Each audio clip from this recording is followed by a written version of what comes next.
जमलेले होते। विहिप आणि बजरंग दलाकडून इशारे आणि धमक्या दिल्या जात आहेत असं देखील राऊतांनी म्हटलंय। कुणीही बाहेरून लोक आली नाहीत असाही दावा राऊत यांनी केलेला आहे।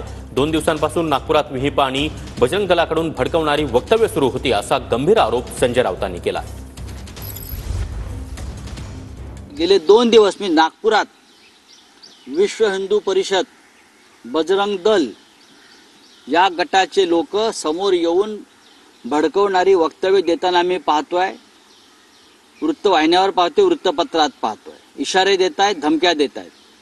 इथे बाहेरून आलेले लोक नाहीत ना, डोक्याला म्हणजे त्यांची जी काय ओळख आहे, डोक्याला खूप तेल वगैरे लावून चकचकीत असं बरं का, किती तेल, मग ते नक्की विश्व हिंदू परिषदेचे लोक आहेत किंवा संघाचे लोक आहेत आणि ते नागपूरचेच आहेत। चेहरे कळतात ना, चेहरे कळतात की, आणि हे चेहरे देवेंद्रजींना नक्कीच माहिती असणार कोण आहेत ते।